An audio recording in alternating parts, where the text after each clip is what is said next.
Today I want to take a quick look at one of the questions been asked in the community quite a lot in the last few days. Is Elite Dangerous dying? This is Drew's view.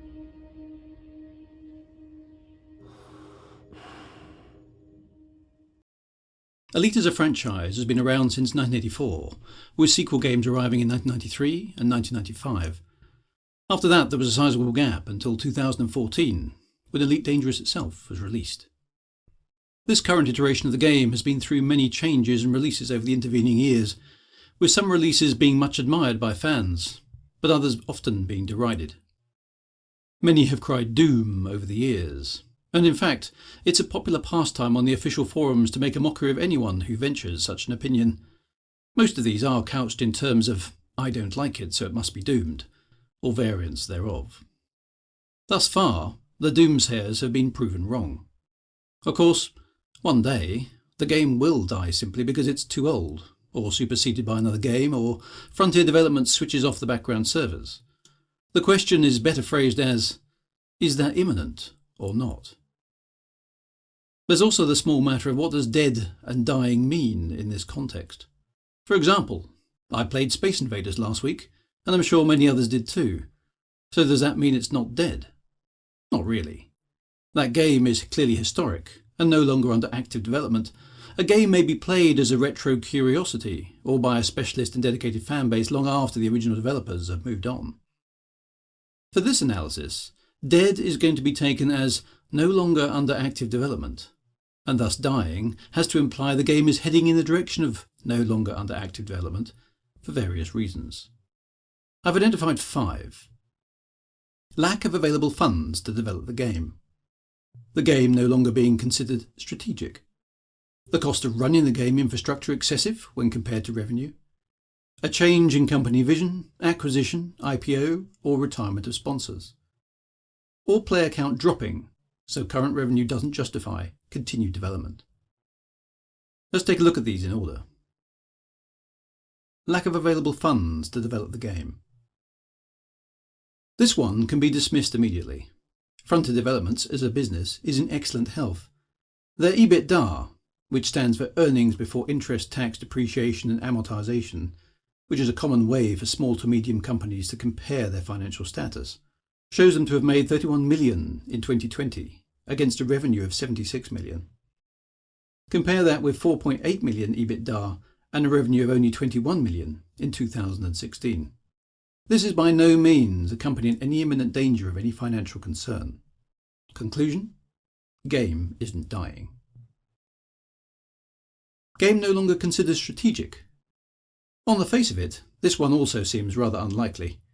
David Braben, alongside Ian Bell, was the co-creator of the original Elite, and Elite Dangerous has been the flagship product for Frontier since its launch in 2014. It garners the vast majority of the gaming press for Frontier, and has certainly made huge contributions to the company's success over those years. Elite Dangerous has featured prominently in annual reports from Frontier Developments, and David Braben has made, carefully curated, statements regarding the game on the official forums in recent weeks. Conclusion: game isn't dying. Cost of running game infrastructure excessive compared to revenue. There is no hard data available for this analysis. We do know that Elite Dangerous has generated more than 100 million in revenue over its lifetime to date, based on a report from October 2020. Elite Dangerous infrastructure is hosted on Amazon Web Services. Without knowing the structure or scale of the compute environment required to support the game, we can't make much more than a guess at the cost. However, whilst Elite Dangerous is a popular game, it isn't in the same league as many MMOs, and uses much peer-to-peer networking for player-to-player interaction. Frontier have mentioned up to 200 servers are on AWS for high-profile events during the Horizon era. Factoring in 50% growth since gives us around 300 servers as a possibility. Typically, a heavily used server might be costing around £50 to £150 a month to run, but it's unlikely the cost of the Elite Dangerous infrastructure is more than £200 to £500,000 per year, far less than the revenue. Conclusion? Game isn't dying. Change of company vision, acquisition, IPO, retirement of sponsors. Frontier has changed dramatically from the private company it was prior to the launch of Elite Dangerous to the publicly traded organisation it is today. It has also changed from a pure development organisation to acting as a publishing house for other games developers. They've also licensed well-known IPs such as Jurassic World and Warhammer. Their shares have been bought by investment companies. Whilst this has ensured that Frontier Developments have diversified their offerings, they have made a significant investment of time and money in the Elite Dangerous Odyssey product since 2018. David Braben, whilst now in his mid-50s, has at least another decade of work ahead of him before the traditional retirement date of 65. There seems to be no reason why this should negatively influence the future of Elite Dangerous. Conclusion: game isn't dying. Player count dropping so that current revenue doesn't justify continued development. Until recently, Elite Dangerous, both in terms of player count and revenue to Frontier Developments, have both showed healthy numbers. We already know that Elite Dangerous has generated more than 100 million in revenue to date. The botched launch of Odyssey does appear to have changed this though. Naturally, detailed information on player numbers and revenue are only available to Frontier themselves, so those of us attempting to analyse the state of a game can only do so with partial information, taking sense of community sentiment and judicious use of experience. That said, the information at hand does show significant decline in the fortunes of the game since the Odyssey launch. Concurrent player numbers, as evidenced by Steam figures, shows a noticeable drop. Streamers with Elite Dangerous content are also noticing a fall-off in views to that content, myself included. The history of the game, analysed in some detail in my other videos, see the link in the description, shows that a considerable amount of content has been added over the years, but crucially, much of that content doesn't interact with other parts. For example, CQC not being integrated into the main game, say for a spurious rank, power play not being fully connected with the background simulation, and with much of the content opt-in, such as the Thargoids never ambushing players due to the way that conflict zones are arranged, other than in the cinematic set-piece of Hyperdiction. Over the years, there have been what some regard as broken promises, stemming from the early days of the Kickstarter. While some of these can clearly be seen to be due to changes of plan, there does seem to be quite a distance between the original vision of what Elite Dangerous was hoping to become back in 2014 and the reality of the game in 2021. The first notable example is the offline mode. Other examples include damage models for ships, which only the Anaconda has, and the much discussed ship interiors. Odyssey itself has been heavily criticised for not blending into the base game, with on-foot gameplay having little to no interaction with spaceship gameplay. Many parts of the game are still seen as placeholder, even after so many years. And VR support, a mainstay of the game for so long, is not being developed further. Many players have thus harboured a level of discontent or even resentment for the state of the game for quite some time, and the Odyssey launch, with its spurious minimum specification claims, missing optimised branch, lacklustre content and perceived poor quality after a hyped event, may have caused this festering resentment to erupt. The fact that Frontier have been unable to address many of the glaring issues even after 2 months after the launch, have not been able to provide firm dates for the issues will be fixed, and have delayed the console release indefinitely, speak clearly of mismanagement, problems with internal communication, and potentially a demoralised workforce. While some of this can be said to be the impact of COVID-19, it cannot be the only factor at play. With no new features to play with or discuss, streamers have no content to use for their streams, and thus are understandably turning elsewhere to entertain their viewers.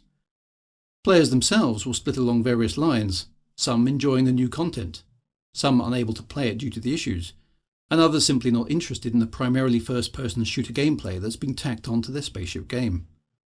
The evidence suggests that player counts have dropped as a result of one or more of these factors.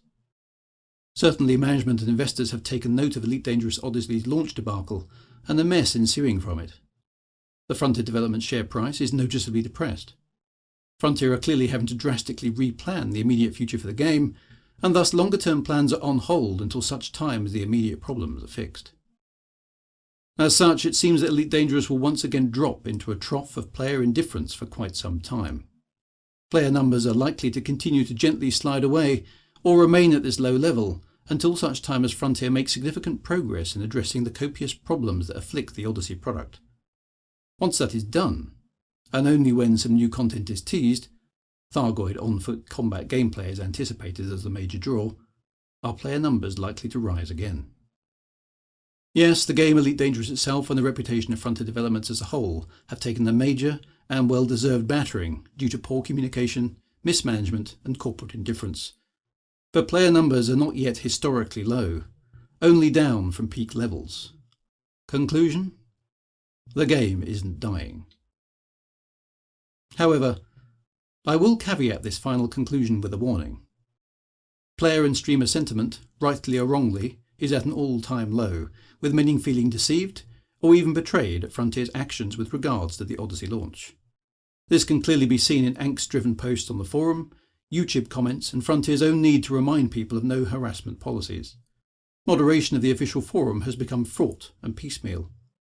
Frontier have released a poor quality product at full price and have not yet been able to fix it. And even if it was bug-free, many consider the content is insufficient to justify the price tag.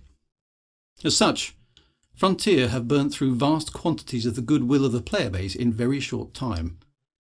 David Braben, posting once again on the 12th of July, ended his own communication with, "We all have the same goal, and we will get there together.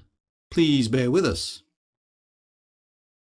Many consider that the benefit of the doubt has already been given once too often to Frontier. Others will take a watch-and-see approach. Regardless, Frontier has to deliver on the multitude of words with concrete fixes, or the player slump will become a true exodus, and possibly even a rout. Now is the time to deliver.